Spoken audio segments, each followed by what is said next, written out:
Kasiyahan ang namutawi sa buong katawan ni Julia nang successful niyang nabili ang isang napakalaking ektarya ng lupain sa probinsya ng Misamis Occidental.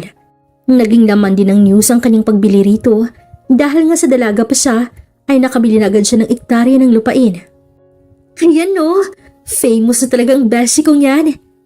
Masayang saad ni Aiza nang makita nito sa isang headline ng article ang pangalan ni Julia. Grabe na talagang sinasuccess ng beshi ko. Hindi na rin napigilan ni Julia ang mapangiti dahil sa kasiyahang pinakita ni Aiza sa kanya. Bilang pag-celebrate ng kanyang success ay kumuha siya sa kanyang mga lalagyan ng wine. O siya, mag-inom muna tayo ngayon. Mamaya pa kasi darating ang in-order kong cake. Imporma naman niya. Nasa bar stall siya ng kusina. Lumapit naman sa kanya si Aiza habang hindi pa rin nawawala sa labi nitong isang ngiti. Agad naman itong kumuha ng isang basong puno ng wine. Isa na lang ang kulang sa iyo, Jul. Nangunot naman ang kanyang noo sa tinura ng kaibigan. Napaisip siya dahil hindi niya matukoy kung anong gusto nitong sabihin. Ano naman yun? Boyfriend! Sagot ni Aiza na naging dahilan para maibugan niya sa gilid ang kanyang naiinom na wine. Tinawanan lamang siya ni Aiza. Siya naman ay todo ayos ng kanyang sarili sa mga sandaling yun. Nang matingnan niya si Aiza, ay nakatingin ito sa kanya na nanghuhusga. Importante pa ba talagang bagay na yun? Tanong niya. Umupo siya ng maayos sa mataas na upuan. Tumitig si Aiza sa kanya na parang may kulang talaga sa buong pagkatao niya. Diyos ko, Jules, sa loob ba naman ng 7 taong single ka? Wala ka ni isang maniligaw na pinatulan man lang. Kung ako sa'yo, lahat sinabay-sabay ko na. Malakas siyang natawa sa biro niya ni Aiza. Pero napahinto siya sa kanyang ginawang pagkakalikot ng kung ano-ano sa kanyang cellphone. Kinatitigan niya ng mabuti si Aiza habang nakatitig din ito sa kanya. 7 taon na pala akong single? Tanong niyang hindi alam na ganoon na pala kahaba ang ginugol ng taon para mag-focus lang siya sa kanyang sarili. And all those years, marami ka nang napatunayan sa sarili mo. I would like to mention those investments and businesses. Kung ano-ano nang pinasok mo. And now, everyone from this country knows that you bought almost a 2 city wide of land. Iyon ang lintay ni Aiza na puno ng pagkamangha. Mismong siya'y parang noon lang din sa mga oras na yun nag-sink in ng lahat. But the real question is, I am ready to fall in love again? Isa iyong tanong para sa kanyang sarili. Nangunot na naman ang noo ni Aiza. Saglit lang din ay dinagdagan ito ng baso ng wine kahit hindi pa ubos. May I just remind you, Jules, hindi ka na bumabata. At tayong mga babae ay kailangan din ng ari ng lalaki. Walang censorship ang bibig ni Aiza, kaya bulgar nitong sinabi yon na siyang ikinatawa naman niya. Tumungga naman siya ng kanyang wine. Hindi ko pa naman nararamdaman na kailangan ko magka-boyfriend. But, paano kung hindi ko lang pala nakita ang destiny ko? Di ba sinabi mo sa akin kanina na bibisita ka agad sa binili mong lupa? Kwento ni Aiza. Tumango naman siya. Sa susunod na buwan pa naman ang bisita ko doon. Sa ngayon kasi, pinapahanda ko na agad ang lupaing walang kahit na anong tanim para gawin kong rest house o isang resort. Baka doon ka na rin makakilala ng isang pogi, macho, mayaman, at saka malaking yung sa baba. Ikaw talaga? Wala naman sigurong gwapo doon. Pero sana meron para maganda naman ang visit ko doon. Natatawang sabi niya. Tumawa na lang din si Aiza. Sandali pang lumipas ay may tumawag kay Julia. Malakas na nag-ring ang kanyang cellphone. Mama mo ba? Tanong ni Aiza. Tumango si Julia bilang sagot. Sagutin mo na agad. Baka biglang maghasik ng kadiliman dito sa bahay mo eh. Lintayan nito. Nang masagot niya ang tawag ay wala man ng hello o hi ang mama niya. Pinakinggan na lang din niya ang pagsasalita nito. Julia, di ba sabi ko na sa'yo na huwag kang masyadong ma-expose sa social media? You don't know what people might say or do to you. I always reminded that to you kasi nangyari na sa amin ng papa mo before. Hindi rin maganda na ipangalandakan mong kayamanan na mayroon ka to them. I told you, di ba? Diyos ko, kabatahan nga naman kasi. O siya, I just want to say congratulations for your achievement. Hindi ako makakapunta sa bahay mo to celebrate your success. But hopefully, magkita tayo next month. Mabilis ding namatay ang tawag nang wala man ng I love you na naririnig si Julia. Here mama again, dismayadong sabi ni Aiza. Inilagay na lamang niya sa bar stool ang kanyang cellphone. Tinungga na mabilis ang maraming wine sa kanyang baso. Pagkatapos na nagsalita na. Sana darating na agad ang next month para makapunta ako sa Misamis Occidental. Iiwan mo na naman ako dito? Gaga ka ba? Hindi naman ako for good doon eh. Pero kapag may magandang mangyari sa akin doon ako titira. Alam mo naman na may bahay rin ako doon na nabili kasama ng lupain. Iiwan mo na lang talaga ako rito sa Maynila. Hoy, huwag kang magtampo dyan. Paghahunting ako ng lalaki doon, no? Kung sakaling pala rin ako, ikaw din ang unang makakaalam. At saka, hindi naman ang gusto mo, di ba? Ang magka-boyfriend ako. Ito na yun. Ang frustration ko lang pala ay sa mama ko ang magiging side. I guess lang. Mahabang sabi niya. Pero sa isip niya talaga, ay nalulungkot din siya para kay Aiza. Best friend kasi niya ito since childhood. But the thing is, hindi nito kayang iwan. Dadalhin din niya si Aiza sa Misamis Occidental.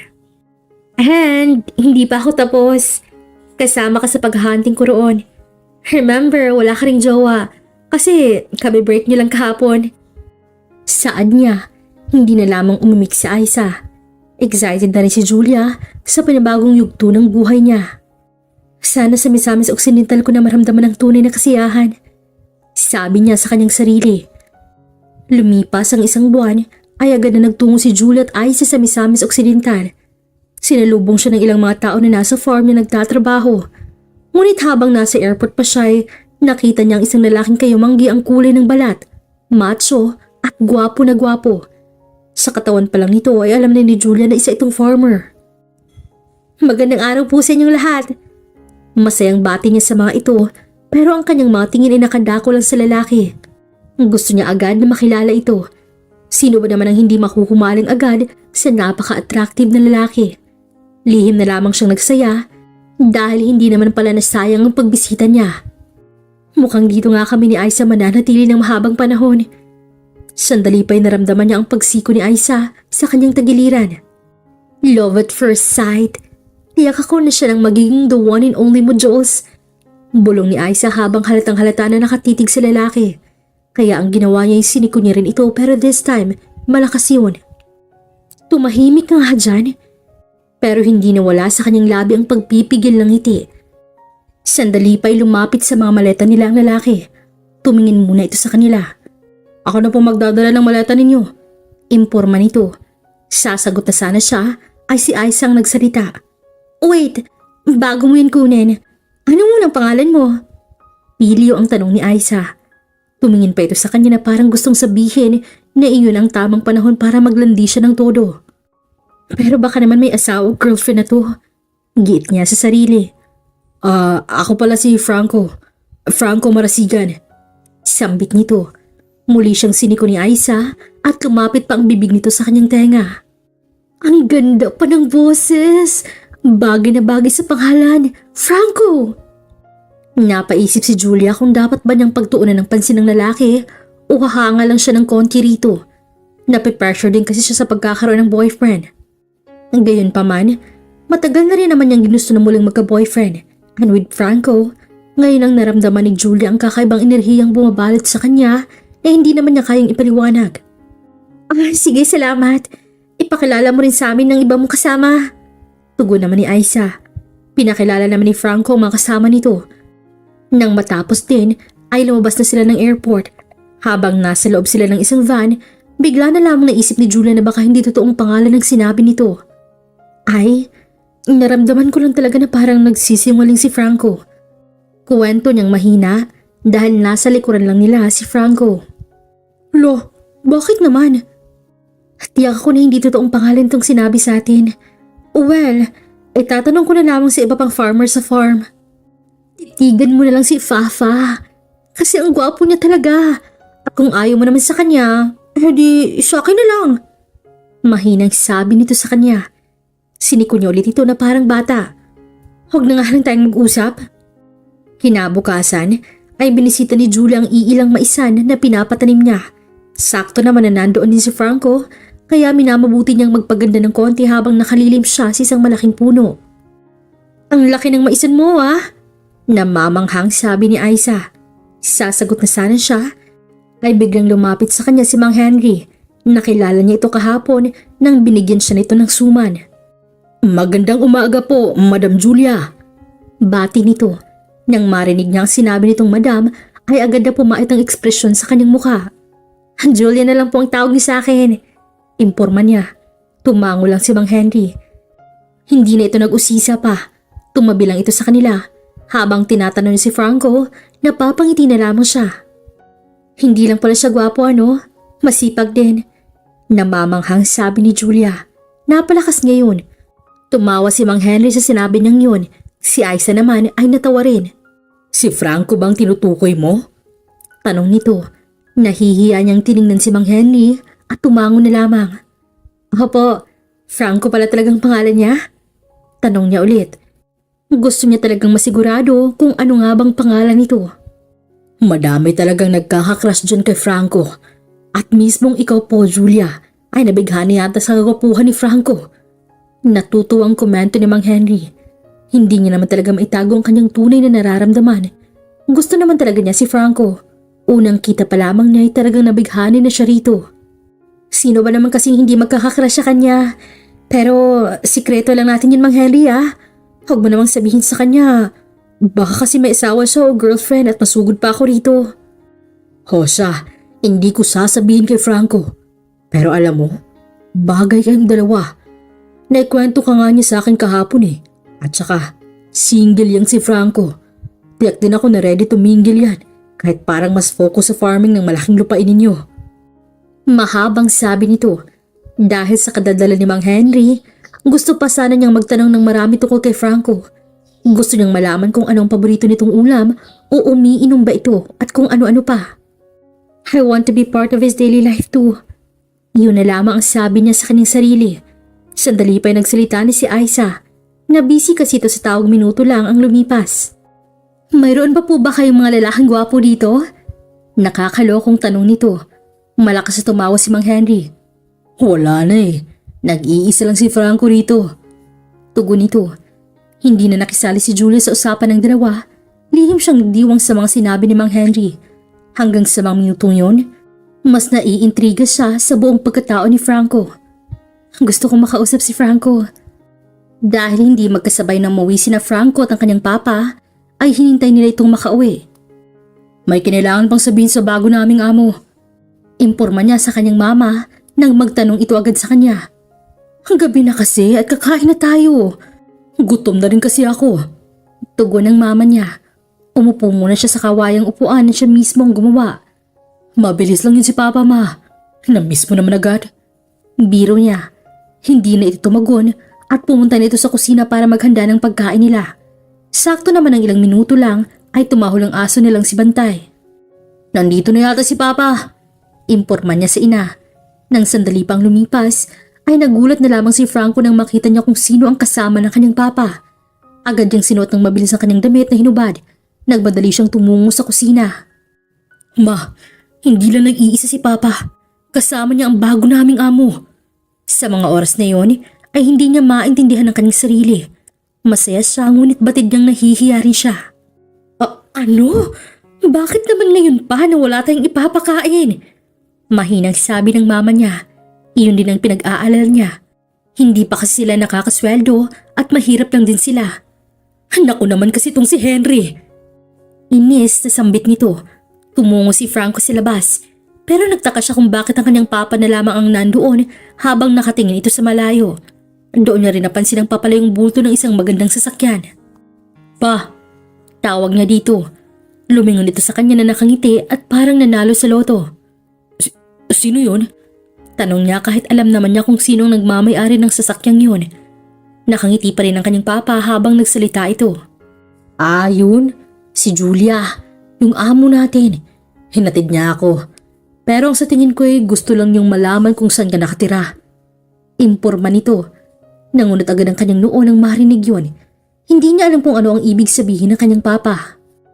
Halina nga kayo rito at kumain na tayo. Agad naman itong pumasok. Hindi pa rin nawala ang ngiti nito sa mga labi. Kung ano man ang dahilan ng ngiti nito gusto niya yung malaman. May sasabihin ako sa iyo mamaya sa pagkainan. Saad nito. Nilagpasan lang siya nito. Pumunta nito sa kusina. Nakita pa niyang humalik ito sa mama niya. Sabi ni Franco na nandito raw ang amo ninyo. Bungad nito sa asawa. Ngumiti ang kanyang papa. Hinatid ako ng amo ko. Bakit naman? Nakakagulat naman ang bagay na yan. Umupo na ang papa niya sa upuan. Kumuha na rin ito ng kubyertos. Hindi ko rin alam. Basta na lang niya kasi ako hinatid. Eto pala. Uutang sana ako sa kanya kasi wala na tayong bigas dito. Pero hindi niya ako pinuutang. Bagkus. Bukas, lahat ng mga trabahante niya ay bibigyan ng tig-5 sako ng bigas at iilang mga groceries. Iyon daw ay gift niya sa atin bilang bagong amo siya. Paliwanag nito. Dahil sa narinig, ay biglang nang madaling pumunta si Franco sa loob ng kusina. Totoo bang narinig ko? Nandoon sa boses niya ang nakatagong kasiyahan, pero ang mama niya hindi na napigilan ng umiti. Ang galante pala ng amo niyo. Saka babae pala siya, no? Sobrang yaman siguro yan. Sabi nito. Ngumiti lang ang papa niya habang siya ay nakatitig lang dito. Sandali pa'y bumaling ang atensyon nito sa kanya. Ikaw naman, Franco. Simula ngayon ay maging gwapo ka na parati. Kasi may gusto sa iyong amo natin. Pero sabi ko nga, huwag mong gawing daan yun para gumawa ng masama. Masaya ako sa nangyayari sa atin ngayon. Sabi nito na parang siya lang nakikita nito. Dahil sa kanyang narinig ay para siyang nabingi. May gusto sa akin ng amo namin? May gusto sa akin ng isang mayamang babae? Hindi siya makapaniwala sa sinabing yun ng kanyang papa. At saka, huwag mong ipahalata na alam mo na sinabihan kita. Hindi kasi niya alam na anak kita. Baka magalit yun. Pero alam ko na darating naman din ang araw na yun. Patuloy pa nito. Napaupo na lamang si Franco. Dahan-dahan niyang nilagyan ng pagkain ng kanyang plato. Iniisip pa rin ang mga yun. Naninibago siya. Pero tama nga siya. Kasi nung sinalubong niya ang mga ito sa airport, narinig niya ang mga ito na nag-uusap tungkol sa kanya. Gusto ko rin naman siya. Kaya nga lang, hindi kami para sa isa't isa. Isa kong former at siya, isang babaeng mayaman. Ang layo. Kahit sa pagtulog ni Franco, hindi mawaglit sa kanyang isipan ang sinabi ng kanyang papa. Kahit ang imahe ng mukha ng amo ay parating umiikot sa kanyang isipan. Ay, hindi na yata to normal. Bulong niya sa sarili. Pinilit niyang sariling makatulog. Nakatulog naman siya, tangang kasiyahan ng kanyang puso. Isang umaga niyon ay maagang nagising si Julia. Pero isa lamang itong normal na araw at gusto niyang makita si Franco. 3 araw ko na siyang hindi nakikita, Aiza. Malungkot na saan niya habang nasa labas sila ng mansyon. Ay, ang dramatic mo naman. Para naman kayo. At saka, di ba sabi ni Mang Henry na may malaking problema ngayon sa maisan? Sigurado akong nagtatrabaho yun ang gusto doon. Sabi nito. Binuklad na lamang niya ang kanyang binasang libro na It Ends With Us by Colleen Hoover at nagbasa. Pero hindi talaga siya makapag-focus. Muli siyang tumingin kay Aiza. Nagsalita. Alam mo, ngayon lang ako nagkaganito sa isang lalaki kahit walang kami. Tumawa si Aiza na para bang isang biro ang sinabi niya. Alam mo, gwapo kasi si Franco kaya ganyan ka kung makapag-react. Sa tingin ko naman ay wala siyang gusto sa'yo. Nalukot naman ang noon niya at inirapan si Aiza. Pinilit na lamang niyang ifinokus ang kanyang atensyon sa binabasa. Ngunit sandali lang ay nabulabog sila lang nasa labas ng gate si Mang Henry. Magandang umaga po, Julia. Bungad nito. Iniligay na muna niya sa maliit na lamesa ang libro. Lumapit siya kay Mang Henry at para na rin pagbuksan niya ito. Ano pong sadya po ninyo? Babalita ko po sana na bumalik na po sa dating daloy ang tubig ng pinagkukunan ng tubig namin. Aba, isa nga pong magandang balita yon, Mang Henry. Gusto ko po sanang malaman kung sino po ang dahilan para maayos po ang problema. Pinapasok niya ito. Pinaupo sa bench. Ay, kami po. Pero mas malaki ang naging kontribusyon ni Franco. Dahil may mas alam siya sa ganoong bagay. Mayroon kasi yung in situ sa agriculture kaya ayon, nalutas ang problema. Napatingin siya kay Aiza na ngayon nakatingin din sa kanya. May magandang ideyang pumasok sa kanyang isipan. Sige po, maraming salamat. Pero dahil po sa inyong ginawa, ay magdiwang po tayo mamayang gabi. Saka po, pwede po ba akong bumisita sa inyo bukas? Para naman masuklian ko si Franco ng kahit na ano. Gagawin mo ba talaga yun? Aba, welcome na welcome ka sa aming bahay. O siya, babalik na ako sa pagtatrabaho. Imporma nito. Tumango lang siya. Napangiti talaga siya. Tama nga, ilang taong nagsisabi sa kanya ng mga tao sa probinsya ay nakapakabuting nilalang. Thankful din ang mga ito sa mga bagay na nakukuha at natatanggap. Basta, huwag po ninyong kalimutan ang mapagdiriwang pumamayang gabi. Muling sambit niya. Kumaway lang sa kanya si Mang Henry. Nang mawala na ito'y bumalik siya sa kanyang pwesto, ay kinwento niya agad kay Aiza ang lahat. So, dahil kay Franco lang talaga yung magsa-celebrate ka? Hindi makapaniwalang tanong ni Aiza. Desperada na akong desperada. Pero ito yung naisipan kong paraan para mapansin ni Franco ang beauty ko. Hoy babae, ilang araw ka pa lamang dito pero patay na patay ka na agad kay Franco. Malay ko rin, basta gusto ko tong ginagawa ko. Depensa niya ulit. Sana nga lang ay may magandang patutunguhan. Sabi niya sa sarili habang muling binuklad ang libro sa huling pahinang binasa. Kinagabihan ay maraming trabahanteng dumating para sa pagdiriwang na kanilang gagawin. Nagpa-catering si Julia para hindi na siya mahirapan. Eto na rin ang gabi kung saan mamimigay siya ng ilang sako ng bigas at mga groceries. Bakit ka nandito sa labas? Tanong ni Aiza nang lumabas din ito. Nasa loob ng ibang mga bisita. Imporma pa nito. Binalingan niya ito ng tingin. Hindi pa kasi dumarating sina Mang Henry at Franco. Uy, sobra naman yata yung sayo. Baka sabihin pa nila na masyado kang patay na patay sa lalaking yun. Hinay-hinay lang. Baka ang puso mo'y masugatan. Saad ni Aiza. Pumasok ng han tayo sa loob. Marami ng bisita doon. Magsimula ka na rin ng iyong speech at saka isa itong pagdiriwang sa success mo at ng sa solusyon sa problema. Sabi nito. Ngumiti lamang siya. Sumunod naman siya agad kay Aiza sa loob. Maraming nangyari sa loob ng mansyon pero hindi pa rin niya nakikita si Mang Henry. Baka mas hinintay mo lang talaga si Franco. Diin niya sa sarili. Diyos! May dumating! Kita mo yun? Tinuro ni Aiza ang pintuan nang bigla itong bumukas. Nakaramdam agad siya ng saya dahil alam niyang si Franco na yun. Nang tuluyang pumasok ang mga ito ay tumayo na agad siya. Mabilis siyang lumapit kay Mang Henry. Kayo lang po ba? Bunga niya sa matanda. Tumingin-tingin pa siya sa labas ng bahay. Ngumiti naman si Mang Henry nang nakakaloko. Hindi. Darating din si Franco, may kasama lang siya. Matagal din kasi yung magbihis eh. Imporma nito. Simple lamang siyang ngumiti. Ayaw naman niyang ipahalata na masyado dito, kaya nagsalita ulit siya. Tara na po sa loob. Nagsasaya na po ang ibang trabahante. Sabi niya. Ngunit nahinto rin siya nang marinig ng isang lalaki nagsalita sa kanyang likuran. Pero mas lalo siyang napahinto ng todo nang marinig niya pa ang isang boses ng babae. Stella, eto ang bahay ng amo ko. Bulong ni Franco sa kasama pero dinig niya yun. Napalingon siya sa direksyon nito. Ganoon na rin si Aiza at si Mang Henry. Oh, nandyan na palang anak ko. Sabi ni Mang Henry. Dahil din sa sinabing yun ni Mang Henry ay napabaling si Julia dito. Sa mga oras na yun, para bang isa yung problema sa isang teleserye. Para yung isang revelasyon. Nakita rin niya si Mang Henry na nagulat sa sinabi nito mismo. Anak niyo po si Franco? Nauutal na tanong ni Julia. Kitang-kita ni Aiza ang kaguluhan sa nangyari. Hindi naman sana ibig deal ni Julia ang nalalaman kasi alam ni Mang Henry na gusto niya si Franco at inisip niyang sinabihan nito si Franco sa lahat. Nahihiyang tumango si Julia. Bakit hindi niyo sinabi sa akin? Hindi naman siya galit kay Mang Henry. Nahihiya pa nga siya. Nahihiya kasi akong ipaalam sa'yo. Tanging sagot nito pero alam niyang may iba pa itong rason. Hindi na lang din siya nag-usisa pa pero hindi pa rin siya makapaniwala. Muling bumaling ang kanyang paningin kay Franco.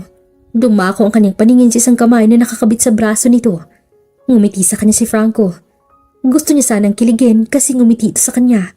Napakaganda pa naman ang ngiti nito. Napatingin lang din siya sa mukha ni Stella. Si Stella po madam. Kapatid ko po siya. Sabi ni Franco. Nang marinig niya yun, para siyang nabunutan ng maraming tinik sa kanyang buong katawan. Ay, salamat. Akala ko girlfriend ni Franco. Namalaya na laman niyang ngumiti kay Stella. Bumati ito sa kanya. Just call me Julia lang pala. Hindi kasi ako sanay na tawaging madam eh. Imporma niya kay Franco. Napakamot naman ito sa batok. Kahit sa ganong reaksyon nito, cute itong tingnan. Tara na sa loob at para makakain na rin po kayo. Ayan niya. Tumango si Franco. Una siyang naglakad, sumunod kay na Aiza at Mang Henry. Gusto niyang kausapin si Mang Henry mamaya. Gayunpaman, damang-dama niya ang titig ni Franco mula sa kanyang likuran. Ay, huwag kang ilusyonada. Giit ng kanyang sarili. Ang buong gabi ay puno ng kasiyahan. Nag-inuman sila at maraming pasurpresa si Julia. Basta sa buong gabing yon, kasiyahan ang namayani sa kanyang puso. Gusto niyang mag-confess kay Franco. Lumipas ang isang linggo na mas lalo lamang napaibig si Julia dahil marami nang nakakakilala sa kanya. Kinaibigan niya din ang mga trabahante niya. Sa loob ng linggo, mas lalo ring nahulog ang kanyang loob kay Franco. Sa kanyang nakikita, porsigidong-porsigido ito sa pagtatrabaho. Siya naman ay nagdarasal na sana'y mapansin siya nito. Ano na namang ginagawa mo rito? Tanong ni Aiza. May dalitong basket na naglalaman ng maraming prutas. Dito lang. Binisita ko ang mga trabahante ng maisan. Parati ko naman tong ginagawa at parang ngayon mo lang alam. Utas niya.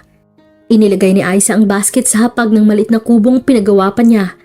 Nandito na naman ito noon pero dahil medyo sira na, pinaganda lang niya para mas may buting pahingahan ng mga trabahante. Nandito ka lang kasi natatanaw mo ang magandang katawan ni Franco. Pang-aasar nito. Sandali pa'y lumapit sa kanyang direksyon si Franco. Magandang hapon, Julia. Bati nito. Bigla ay naghubad ng damit si Franco sa kanilang harapan. Nanlaki ang kanyang mga mata nang mismong nakita niya talaga ang mga bato-bato nitong tiyan. Diyos ko po, sabihin niyang sinadya to ni Franco. Pero alam niyang normal lang sa mga farmer ang maghubad dahil naiinitan ng mga ito. Kumain ka muna ng mga prutas, Franco. Saad niya. Ngumiti naman si Franco. Salamat po. Tanging tugon nito. Inilahad niya ang isang apple sa harap nito. Sa isang linggo na parati siyang bumabalik sa maisan, parati naman niyang nakakausap si Franco. Hindi alam ni Aiza ang bagay na yun. Marami na nga silang napag-uusapan at lalo pa. Naramdaman niyang sinabihan talaga ni Mang Henry si Franco na gusto niya ito. Ano palang gagawin natin sa susunod na buwan sa mga mais? Tanong niya para lang may papag-usapan sila. Tumingin sa kanya si Franco. Si Aiza naman ay tahimik lang pero alam niyang mamaya ay may masasabi ito. Lalagyan pa ng maraming fertilizer. Mag-spray po para hindi madapuan ang mga peste. Imporma nito. Gusto niya talaga si Franco dahil marami itong alam sa farm. Sandali siyang natahimik. Wala na siyang may sasalita. Bibisita ka raw sa bahay mamayang gabi? Oo. Ayaw mo ba? Hindi naman. Nahihiya lang ako. Alam mo naman na mahirap lang kami. Hindi naman ako matapobre, Franco. Depensa niya. Natahimik si Franco. Napatitig lang ito sa kanya. Natahimik ka dyan? Nagtataka niyang tanong. Sinabi ni Papa sa akin na gusto mo raw ako. Diretsong sabi nito na dahilan para manlaki ang kanyang mga mata at hindi siya agad makapagsalita. Ganito ba talaga ang mga taga-probinsya? Walang preno kung magsalita? Sinabi pala ni Mang Henry? Oo, matagal ko nang alam pero alam mo naman, sinabihan niya akong hindi magtitake ng advantages. Pero hindi ko na rin matiis na sabihin sa'yo ngayon na alam ko ng bagay na yun. Gusto ko ring malaman kung bakit ka nagkagusto sa akin. Isang katahimikan ang namayani sa kanilang tatlo. Tumingin siya kay Aiza at ito naman ay mulat na mulat ang mga mata. Wala siyang maisagot sa diretsong sinabi ni Franco. Nakaramdam siya nagpagkahiya. Dali-dali siyang tumayo. Iniwanan niya si Aiza at Franco na walang pasabi. Julia! Tawag sa kanya ni Franco pero hindi na siya lumingon man lang. Kinagabihan ay naghintay si Franco na bumisita si Julia kasi gusto rin niyang sabihin dito na gusto din niya si Julia. Ngunit mayroong bumabagabag sa kanyang isipan. Ano na lang kaya ang sasabihin ng maraming tao tungkol sa kanila kung sakaling magkaroon sila ng magandang ugnayan? Teka kung hindi na darating si Julia dito, Franco. Sabi ng kanyang papa. Para kasi siyang galit kanina eh. Dineresyo ko kasi. Bakit mo naman kasi ginano ng pagsabi? Hindi siya sumagot. Bumaling ang kanyang paningin sa madilim nilang bakuran. May pumasok na ideya sa kanyang isipan. Sandali pa'y nagmadali siyang pumunta sa kwarto. Kumuha siya ng jacket. Pupuntahan ko na lang po siya. Sigurado ako na i-inlove ka rin sa kanya. Ay, sabi ko na nga ba. Sambit ng kanyang papa. Sa loob kasi ng isang linggo, nagkaroon naman ng ugnayan sila ni Julia. Parati itong bumibisita sa maisan at kapag nagpapahinga siya sa kubo, nandoon ito. Nag-uusap sila. Marami silang napag-usapang bagay tungkol sa buhay nila sa isa't isa. Gusto ko na talaga si Julia pa. Kaso lang, nahihiya akong aminin sa kanya. Tugon niya. Hindi na niya hinintay na marinig ang sagot ng kanyang papa. Mabilis niyang tinahak ang daan kahit madaling patungo sa mansyon ni Julia. Nang nasa harapan na siya ng bahay ni Julia ay sumigaw siya. Julia! Sigaw niya sa pangalan nito. Mabilis na nagbukas ang pintuan. Si Julia mismong nabukas niyon. Simple lang suot nitong damit pero nagagandahan siya dito. Franco? Gulat nitong sambit sa pangalan niya nang maaninag nito ang mukha niya. Anong ginagawa mo rito sa ganitong oras? Pwede ba akong pumasok muna? Nagmadali namang pumunta sa gate si Julia at pinagbuksan siya nito. Julia, gusto ko lang sabihin sa iyo na hindi ko sinasadyang nangyari kanina. Paghingi niya ng kapatawaran, ngunit hindi niya alam kung bakit sa mga oras na yun nakatitig lang si Julia sa kanya. Naaamoy din niya ang alak. Naglasing ka ba? Oo, pero konti lang naman. Dahil ba galit ka sa akin? Tanong niya ulit. Hindi makapagsalita si Julia. Magsasalita na sana siya ay biglang mabilis na lumapit sa kanyang labi ang nilabi nito. Nanlaki ang kanyang mga mata. Hinalikan siya nito na walang pag-aanilangan. Pero sa mga sandaling yun, gusto niyang ginawa nito. Nasasarapan siya sa halik nitong may amoy alak. Nagiinit ang buong katawan ni Franco. Hindi siya lasing pero nalunod ang kanyang buong paghanga kay Julia. Lumayo ang labi ni Julia at ngumiti sa kanya. Walang pasabi hinila siya nito at hindi niya siya umangal. Ang alam niya, gusto niya si Julia at may mangyayari sa kanilang dalawa. I know this is all wrong, pero hindi ko na kayang pigilan pa ang nararamdaman ko sa iyo, Franco. Hindi lang to isang simpleng paghanga. Mahal na yata kita sa sobra. Lintayan nito nang makarating sila sa kwarto nito. Ngumiti siya. Namalayan na lamang niya ang kanilang sarili na hubot-hubad sa tabi ni Julia. Pareha silang nakatulog dahil sa pagniniig nila. Kinabukasan ay isang malakas na sigaw ang nagpagising kay Julia. Sumigaw din si Julia nang makita niya si Aiza. Nakitang-kita silang dalawa ni Franco na magkatabi. Nagising din bigla si Franco. Walang gulat sa mukha nito. Ay, umalis ka muna please. Sabi niya dito. Agad itong umalis. Siya naman ay tumingin kay Franco. Alam niya kung anong nangyari. Hindi siya nakalimot. Julia, sambit nito. Umayos ito ng ngiti. Yeah, it really happened between us. Galit ka ba? Kinuha nito ang mga damit sa sahig. Umupo siya sa paanan ng kama. Kinuha niya din ang mga damit para magsimulang magbihis. Hindi ako galit. Pero ikaw, galit ka ba sa akin? Siya naman ang nagtanong. Ngumiti lang si Franco. Kita niya sa mga mata nito ang pagkagusto sa nangyari sa kanilang dalawa. Iniisip ko lang kung ano nang mangyayari sa ating dalawa. Siguro tama lang din na sabihin ko sa iyong gusto rin kita.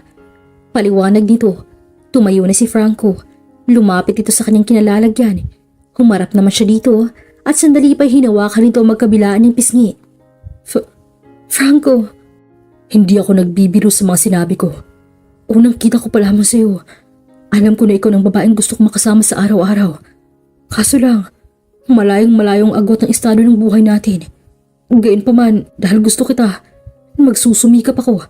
Kaya noon sinabi sa akin ni Papa na gusto mo ako, doon ako sobrang sumaya. Mahabang paliwanag nito.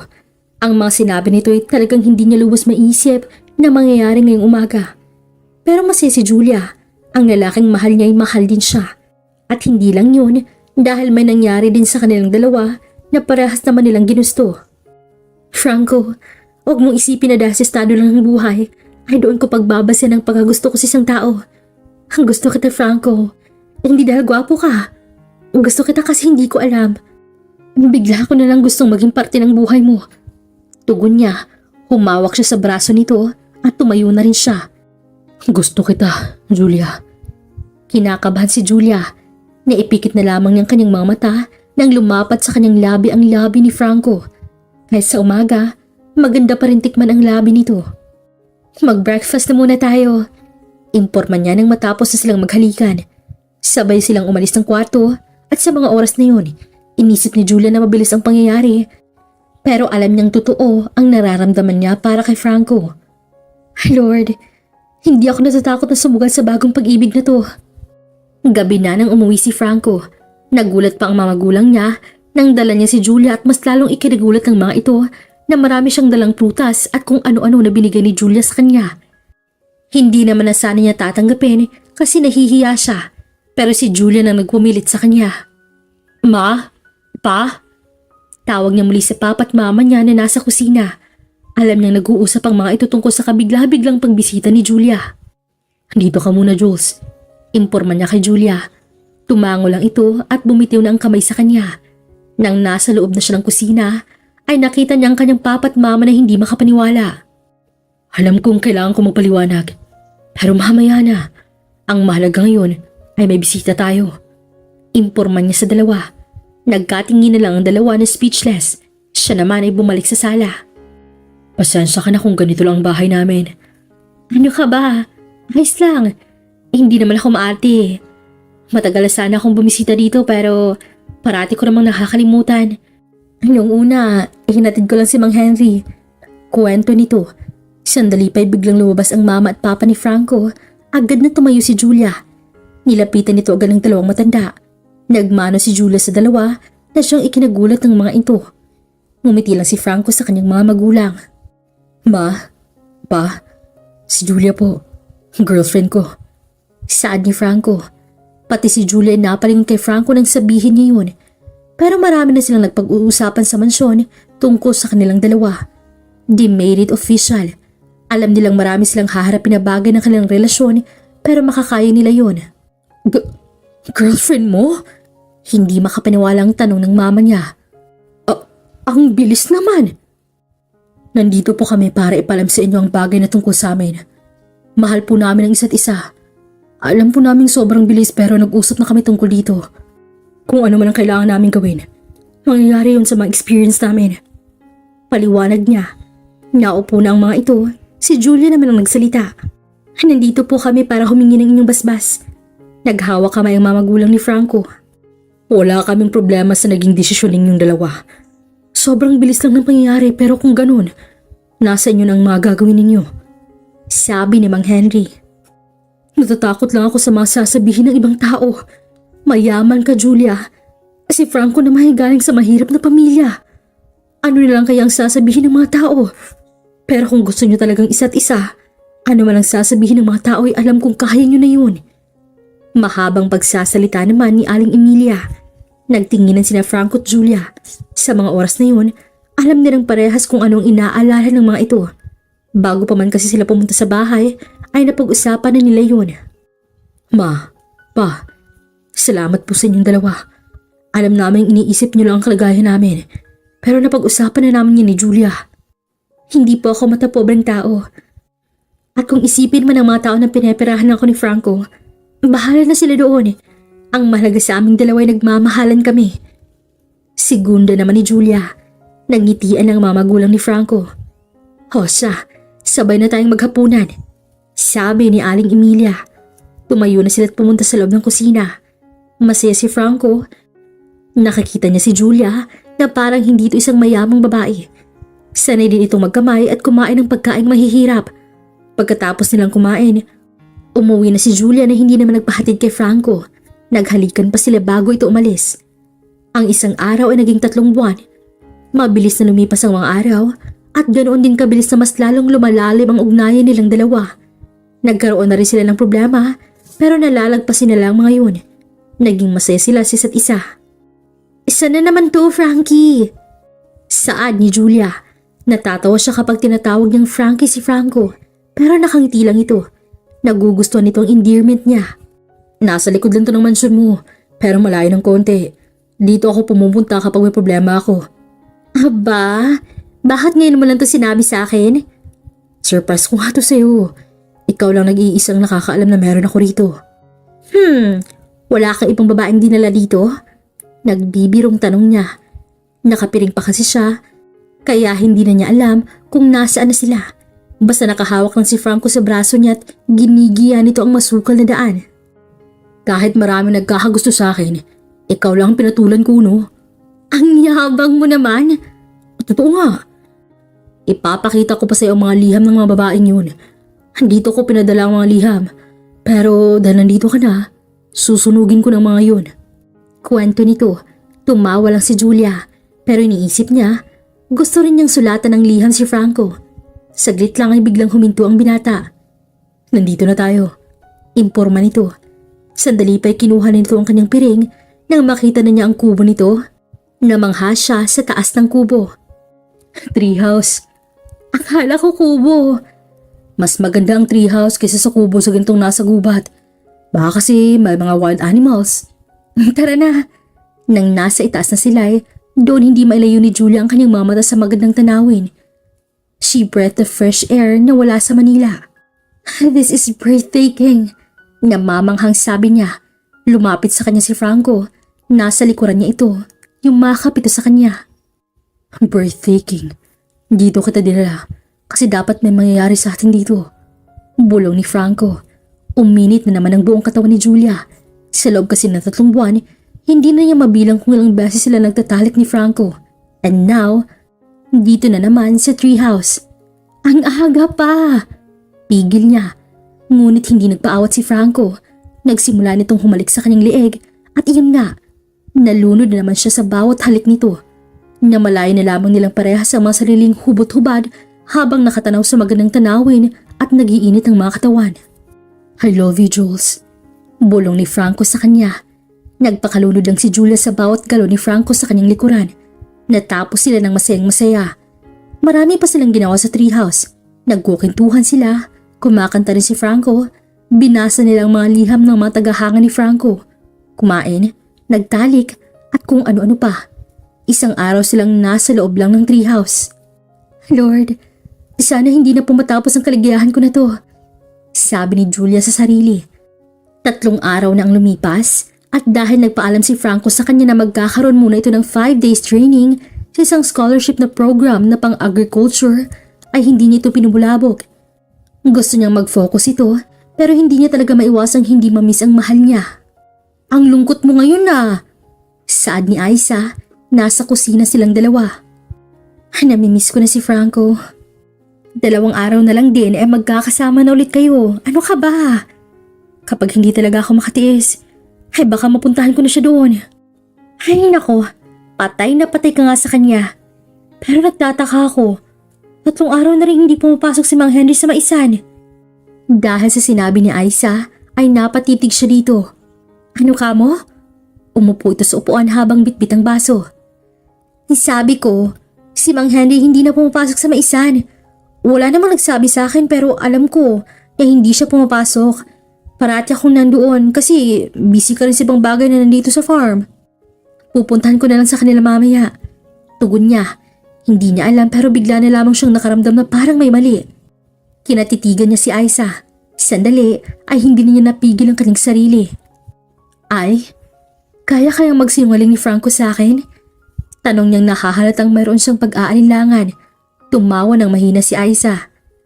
Ano sa tingin mo kay Franco? Talaga namang kaya na magsinungaling, no? Pero teka, bakit mo naman naisip na nagsisinungaling si Franco sa'yo? Tanong ni Aiza nang maubos na nito ang kape. Hindi ko rin alam. Basta nararamdaman ko na lang. Ay nako, sinasaktan mo lang sarili mo. Giit naman ito. Muli silang natahimik. Hanggang sa tumunog ang kanyang cellphone, kinuha niya ito mula sa bulsa at binasa ang isang mahabang text na galing sa kanyang mama. Shit! Hiyaw niya. Napatayo na lamang siya nang mabasa ng text message. Nagulat si Aiza. Bakit, Jules? It's Mom. Alam niya ang tungkol sa amin ni Franco. Posible naman yan. Sabi ko na nga ba? Nanginig ang buong katawan ni Julia. Hindi siya makapaniwala. Pero nangyari na nga matagal niya nang iniisip.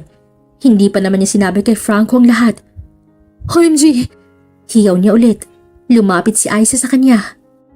Si Franco, sa tingin ko may nangyaring masama sa kanya. Ha? Bakit mo naman sabi yan?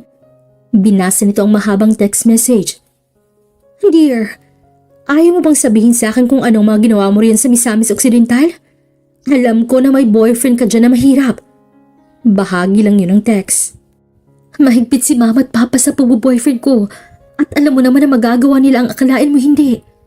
So, iniisip mong sinaktan ng mga magulang mo si Franco? Well, imposible naman yata yun. Giit ni Aiza. Naaawa siya kay Franco. Naramdaman talaga niya na nagsisinungalingan si Franco sa sinabi nitong 5 days training. Kailangan kong tawagan ng mga magulang ko. Sabi niya. Nasa bahay lang si Franco. Iyon ang totoo. Wala na kasi silang trabaho sa farm ni Julia. Wala na rin silang magagawa dahil may dalawang matatanda ang nagpakilala sa kanila at tinakot sila. Alam din ng mga ito ang tungkol sa kanila ni Julia. Kasalanan kong lahat ng to. Galit niyang sabi. Galit na galit siya sa kanyang sarili. Lumapit sa kanyang papa. Walang may gusto na nangyari, anak. Pero dapat malaman ni Julia ang lahat ng to. Tungkol ito sa inyong dalawa. Walang naging problema ang mga tao rito tungkol sa inyong dalawa ni Julia. Pero may problema naman pala sa mga magulang ni Julia. Hindi ba sinabi si ni Julia na mayroon pala siyang mga magulang na malidemonyo ang mga ugali? Pagsasalita ng kanyang mama. Pero wala sa mga yun ang sinagot niya. Nasa sala sila ngayon, isang malaking problema ang kinahaharap nila dahil na rin palalayasin sila sa kanilang lupa. Sinabi pa ng dalawang matatandang yun na kung hindi tayo lalayo kay Julia, mapipilitan silang may magawang masama sa atin. Ang Diyos ko, hindi ko kayang mamatay na may galit ang isang tao sa akin. Pero ano bang naging kasalanan natin? Nagsinungaling si Julia sa akin. Hindi mo lang niya sinabi ang tungkol sa mga magulang niya. Galit siya. Para bang ang pagmamahal niya kay Julia ay napalitan ng sobrang galit. Pero hindi niya kayang gawin yun. Hindi ko alam kung anong gagawin natin. Saan na lamang ni Franco. Napaiyak na rin si Aling Emilia. Kailangan kong puntahan si Julia. Hindi mo yan gagawin. Hindi mo alam kung anong pangalib na nag-aabang sa'yo doon. Pero hindi ko kayang manatili rito na walang kasiguraduhan. Saan ni Franco? Hindi nakapagsalita agad ang papa niya. Napayuko na lamang ito. Dito na muna kayo. Asik niya. Lalabas na sana siya ng bahay nang marinig niya ang isang malakas na busina ng isang sasakyan. Sila na naman yan. Saan ni Aling Emilia? Pinunasan nito ang mga luha. Tumayo ito't ganoon na rin si Mang Henry. Pero nang lumabas si Julia sa kotse, ay nakaramdam agad ng inis si Franco. Franco! Tawag nito sa kanya. Pero hindi siya sumagot. Lumapit sa kanila si Julia. Franco, kausapin mo ako. Kailangan nating mag-usap. Bakit hindi mo sinabi sa akin nang pinuntahan pala kayo ng mga magulang ko rito? Dahil sa galit ni Franco, ay hinarap niya si Julia. Nagsinungaling ka sa akin, Julia. Hindi ko yun sinasadya. Nakalimutan ko. Ang iniisip ko lang talaga ay ang pagmamahalan nating dalawa. Hindi mo ba gusto? Mas iniisip kong pagmamahalan nating dalawa? Buhay namin na nakasalalay dito, Julia. Pinagbantaan kami ng mga magulang mo. Isang araw na biglang may pumunta ritong dalawang matanda. Mayaman. Nagpagilas agad ng kanilang kademonyuhan. Tinutukan pa ng baril ang mga magulang ko. Pinagbantaan pa kami. Kung hindi kami lalayo sa'yo, sa farm mo, mapipilitan silang gawin ng mga bagay na alam naming magpapahirap sa amin lalo. Mabagsik na mahabang paliwanag ni Franco. Naikim ni Julia ang mga kamay. Hindi na nito napigilan ang mga luha at nasasaktan si Franco. Hindi ko ginusto yun. Galit ako sa mga magulang ko, Franco. Alam ko na ang mga ugali nila. Kaya ako nang humihingi ng kapatawaran. At nandito ako para sabihin din sa'yo na hinihingi ko ang tulong mo. Saad nito. Nanlaki ang kanyang mga mata nang marinig yun. Hindi. Hindi ako lalapit sa'yo, Julia. You are so dangerous. No. Mahal mo ako, Franco. This is you and me. Malulutas natin to kapag magkasama tayong dalawa. Pupuntahan natin sa Manila ang mga magulang ko. Kung hindi ka man nila tatanggapin, mapipilitan din akong lumayo sa kanilang dalawa. Doon na naiyak si Franco. Ang pinipigilan niyang mga luha ay tumulo ng masagana. Mahal mo ba talaga ako, Franco? Tanong ni Julia sa kanya. Natigilan siya. Mahal ko ba talaga si Julia? Matagal siya bago makasagot. Franco, I need your answer. Mahal mo ba talaga ako? Damang-dama niya ang sobrang kalungkutan ni Julia. Lumingon si Franco sa kanyang mga magulang. Ayaw niyang maksaktan ng kanyang mama at papa. Hindi, Julia. Isa lang pagpapanggap ang lahat. Tugon niya, pero isa yung kasinungalingan. Muling tumulo ang kanyang mga luha. Ngunit sandali pa ay nagmadaling lumapit sa kanya si Julia. Sinampal siya nito nang nasa harap na ito. Hindi ko lubos maisip ang mga sinabi mo, Franco. Damang-dama ko na mahal mo talaga ako. Pagkatapos sabihin niyo ni Julia, ay tinalikuran din siya nito. Bago pa man itong makahakbang ay bigla niya na itong niyakap ng mahigpit. I am so sorry, Jules. Mahal kita. Natatakot lang ako. Hindi ko na alam kung anong gagawin ko. Ayaw kong may mangyaring masama sa aking mga magulang. Pero ayaw ko ring mawala ka sa tabi ko. We will be okay, Franco. Gagawin ko ang lahat para maayos ang problemang to. Kusa siyang hinalikan ni Julia. Pagkatapos noon ay niyakap siya nito. Nakita ni Franco ang galit sa mukha ng mga magulang ni Julia. Pero hindi siya nagpatinag sa galit ng mga ito. Humarap na sila. Pero bago sila pumunta si Julia sa Manila, nag-usap sila tungkol sa lahat ng gagawin nila. Hindi mo titigilan ng lalaking yan? Gulat na sambit ng papa ni Julia. Siya naman ay nasa tabi lang ni Julia. Sa mga sandaling yun, ayaw niyang magsalita. Hindi siya takot para sa kanyang sarili. Takot siya para sa kalagayan ng kanyang mga magulang. Mahal ko si Franco, ma. Pa, wala na kayong magagawa. Mahal mo siya, pero hindi namin gusto mapalagay kasi sa ganitong klaseng lalaki. Walang pinag-aralan, isang mahirap, walang matinong hanap buhay. Paano lang sasabihin ng mga tao? Mabagsik na sabi ng mama ni Julia. Nasasaktan si Franco sa bawat sinabi nito. Grabe ito kung makadiscriminate sa mga mahihirap na tao na kagaya niya. Nagtataka nga siya kung bakit hindi magkaugali silang tatlo. Yan lang ang lagi niyong sinasabi. Hindi niyo binibigyan ng importansya ang nararamdaman niyo. Ang gusto niyo, naaayon lahat sa gusto ng ibang tao. Hasik ni Julia. Tumayo na rin ito ulit. Nagtinginan ng mga magulang nito. Kung hindi mo siya iiwan, mapipilitan kaming saktan ng buong pamilya ng lalaking yan. At saka alam mong kaya namin gawin yon. Sige, subukan lamang ninyong saktan ng pamilya ko. Nagsalita na si Franco. Aba, huwag mo kaming paglakasan ng boses. Ang papa na naman ni Julia ang nagsalita. Ma, pa, ang gusto ko lang naman ay hayaan niyo ako magmahal ng isang katulad ni Franco. Wala kaming ginagawang masama. Kung hindi nga lang kayo ng gulo sa Misamis Occidental, ay wala naman sana nangyari eh. Makasarili kayo. Wala kang utang na loob sa mga magulang mo, Julia. Hindi mo alam kung anong mga sinasabi mo. Hasik ulit ng papa niya. Napahawak na lamang ng sentido si Julia. Hinawakan niya ang kamay nito. Hayaan niyo na lang po kami ng anak ninyo. Wala naman po tayong problema eh. Iniisip niyo lang talaga ang mga sarili ninyo. Muling sabi ni Franco. Saglit pang lumipas ay biglang naglabas ng baril ang papa ni Julia. Nanlaking kanyang mamata at sa mga oras na yun ay hindi na nila alam kung kikilalanin pa ba nito si Julia. Ayaw na ayaw namin ng isang mahihirap. Sagabal, nakakaawa at nakakatawa. Kaya ikaw, lubayan mo ang aming anak. Tinutok nito ang baril sa kanya. Humarang si Julia. Hindi ninyo ako tunay na anak. Sigaw nito. Mismong siya'y nagulat sa revelasyon ni Julia. Ang mga magulang ni Julia ay nagkatinginan sa isa't isa at wala sa mga itong nakapagsalita agad. Hindi sinabi ni Julia ang bagay na yun sa kanya. Akala niyo ba hindi ko alam? Akala niyo ba totoo niyo akong anak? I can prove that and you know it. Ninakaw niyo lang ako. Paanong alam mo? Hindi makapaniwalang sabi ng mama nito. Kaya simula ngayon ay wala na kayong karapatan sa akin. Sigaw ni Julia. Tinutok ng papa nito kay Julia ang baril kaya humarang siya. Huwag niyong gawin yan sa anak ninyo. Depensa niya. Tumawa ang papa ni Julia. Total na alam na pala niya. Hindi na rin namin yan ituturing na anak. Para saan pa? Wala naman yung utang na loob sa amin. Sa mga oras na yun, alam niyang sobrang nasasaktan na si Julia. Pero nagulat na lamang si Franco nang biglang pinutok ng papa nito ang baril. Tumama yun sa kanyang tiyan. Nanghihina ang kanyang buong katawan. Franco! Nauutal na sabi ni Julia, pero hindi na niya kaya. Lumipas ang mga araw ay hindi pa rin mapalagay si Julia dahil hanggang ngayon ay hindi pa rin nagigising si Franco lalo pat nalaman ng mga doktor na may sakit sa puso si Franco. Hindi niya lubos maisip ang mga nangyari. Isa na roon na nalaman niyang matagal na hindi niya totoong mga magulang ang kinikilala niyang magulang.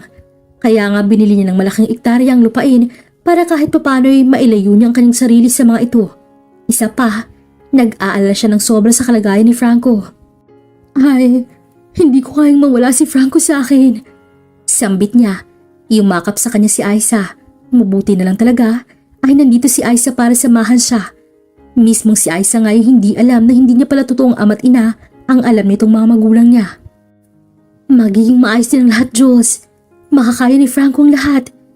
Pagbigay nito ng lakas loob, sandali pa ay bumukas ang pinto. Pumasok ang mga magulang ni Franco. Ayos ka lang ba, Julia? Kung maaari, magpahinga ka muna. Kami na muna ang magbabantay sa anak namin. Imporma nito. Tumango lang siya. Tiningnan niya muna ang mukha ni Franco. Namiss na niya ang halikan nito. Namiss na niya ang ngiti nito. 5 araw na kasi itong hindi nagising. Sige po, kakain na din po muna kami. Tugon niya. Sabay silang umalis ni Aiza. At habang nasa labas sila ng room, ay nagsalita si Aiza. Nasa kulungan ng mga magulang mo. 3 kasong naisampa at hindi na sila makakalabas sa jail. Salamat ay deserve nila ang mga bagay na yun. Ay, hanggang ngayon ay hindi pa rin ako makapaniwala. Yung pinabili ko sa'yo, nabili mo na? Tanong niya. Ngumiti ng simple si Aiza sa kanya. Oo, eto na nga oh. Inilahad nito sa harapan niya ang maliit na box. Salamat. Niyakap niya si Aiza. Hindi pa man sila nakalayo sa room ni Franco ay biglang bumukas ang pintuan ng room nito. Sabay silang napating ni Aiza. Julia, si Franco! Tawag ni Aling Emilia. Nagtinginan sila ni Aiza. Nagmadali silang bumalik sa loob ng silid. Sumalubong ang masayang mukha ng mga magulang ni Franco. Pero mabilis niyang tiningnan ang stretcher ni Franco. Doon nakita niya si Franco na nakadilat na ang mga mata at nakasandig ng ulo nito sa headboard. Franco! Masayang sabi ni Julia. Ngumiti lang si Franco sa kanya. OMG! Ang saya-saya ko! Ayos ka lang ba? Ako dapat ang magtanong sa iyo niyan. Mas inaalala kasi kita eh. Na-miss kita, Frankie. Miss na miss. Hindi na talaga napigilan ni Julia ang kanyang sarili. Nilapit niya ang kanyang labi sa labi nito at naghalikan silang dalawa. Nang magsawa ay muling nagsalita si Franco. Kahapon pa kasi ako nagising. Natulog lang ng 1 pang araw kasi sumasakit pang katawan ko. Pero ngayon naman, unti-unti nang bumalik sa dating lakas ko. Imporma nito. Sa mga oras na yon, ang gusto na lamang niyang mangyari ay may mangyaring pagtatalik sa kanilang dalawa. Pero alam niyang hindi yun pwede. Hindi mo ba ako na-miss? Ano bang klaseng tanong yan? Miss na miss kita, Jules. Napapanaginipan na nga kita eh. Tumawa lang si Julia at ganoon din ang mga magulang nito at si Aiza. Jules, yung mga magulang mo? Tanong ulit ni Franco. Nangunot naman ang noo ni Julia. Bigla si Aiza ang nagsalita. Nasa jail na sila. You don't have to worry anymore. Safe na kayong lahat. Ang mahalaga ngayon ay makapagsimula tayo ng panibagong yugto ng buhay natin, Frankie. Isang masaya at tayong dalawang bida. Sabi ni Julia. Tahimik lang na pinanood ni Franco si Julia. Frankie, may sasabihin sana ako sa'yo. Pero wag kang magulat ah. Alam kong kakaiba to. Pero kailangan ko tong gawin. Kasi ayaw kong may ibang babaeng makauna pa sa akin eh. Sabi niyang nakangiti. Naramdaman niyang hindi alam ni Franco ang sinabi niya. Anong ibig mong sabihin? Tiningnan pa ni Franco ang 3 nasa likuran ni Julia. Saglit pa ay may inilabas na isang maliit na box si Julia. Pagkamangahang na mayani sa kanyang muka. Will you marry me, Frankie? Tanong ni Julia. Hindi siya agad makapagsalita. Hindi niya alam kung anong sasabihin niya. Nahihiya siya. Siya dapat ang magpo-propose kay Julia, pero ito pang nag-propose mismo. Frankie, kailangan mo sumagot sa akin. Huwag mo nang alalahanin na babaeng magpropose sa'yo. Frankie, magagalit ako sa'yo kapag hindi ka umuo sa best friend ko. Si Aiza naman yun. Lahat sila naghihintay sa kanyang isasagot. Muling nagsalita si Julia. Kitang-kita niya ang kisiyahan sa mga mata nito. Franco, will you marry me? Ulit nito. Nalukot ang kanyang noo. May pumasok na ideya sa kanyang isipan. Hindi. Sambit niya. Nanlaki ang mga mata ni Julia. Hindi. Hindi makapaniwalang saan nito. Saglit lang ay nakita niya ang luha nito. Agad niya itong pinunasan. Hindi. Hindi ko gustong hindi ka paksalan. Muling nabalik sa dating masayang ekspresyon ni Julia. Oh my God, Frankie! Siyempre, pakakasalan kita. Ikaw na yun eh. Mahal na mahal yata kita eh. Habang sinuot ni Julia ang singsing sa kanyang daliri, ay hindi niya napigilan ang kanyang luha. Nakita yun ni Julia. Huwag ka ngang umiyak, Frankie. May sasabihin pa pala ako sa'yo. Tiningnan muna ni Franco ang singsing sa kanyang daliri. Hindi talaga siya makapaniwala na si Julia ang nag-propose sa kanya. Ano naman? Buntis ako, Franco. Buntis ako. At 3 magiging anak natin. Buntis ka talaga? Oo. Ay wow. At hindi man lang niya talaga sinabi sa akin. Ngayon lang niya sinabi yan. Pagsasalita ni Aiza. Nagtinginan sina Julia at Aiza. Father first, alam mo na. Nagtawanan naman sila. Bumaling ang tingin ni Franco sa kanyang mama at papa. Bumuka ang kanyang labi. Pa, nakabuntis ako. Sabi niyang tunog biro ang boses. Abay, dapat mo lang yung panagutan. Natatawang tugon naman ng kanyang papa. Natawa na lang din siya ng mahina. Muling bumaling kanyang tingin kay Julia. Hindi ko sasayangan ang pagmamahal mo sa akin, Julia. Hindi ko kayang masaktan ka. Simula ngayon, bubuo tayo ng isang maganda at mapayapang pamilya. Ikaw, ako, at ang mga anak natin. Sa susunod na linggo ng kasal natin, iyon na din ang hudyat na tayo lang para sa isa't isa. Mahal na mahal kita, Franco. Thank you for coming into my life. Hindi ko sasayangin ang pagmamahal mo. Sabi rin nito. Naghalikan ulit sila. Naipikit ni Franco ang kanyang mga mata. Naniniwala siyang sa mga oras na yun, mas lalong pinagtibay na naging karanasan nila ang tiwala at pagmamahal nila sa isa't isa. Katulad ng sinabi ni Franco kay Julia, hindi niya sasayangin ang magandang bagay na dala nito sa mundo. Hindi niya sasayangin ang pagdating ni Julia sa kanyang buhay. Hanggang sa tatanda tayong dalawa. Muling pagsasalita ni Julia. Sa mga oras na yun, ay nalunod sila sa halikan. Basta ang mahal na mahal ni Franco si Julia. Iyon na rin ang simula ng panibagong yugto ng buhay nila. At kung nagustuhan ninyo ang kwentong ito, huwag kalimutang mag-like, share, at mag-comment na rin sa ating kwento. Mag-subscribe na rin and click the bell button for more story updates. Muli, ito po ang Kuya Agustin Stories.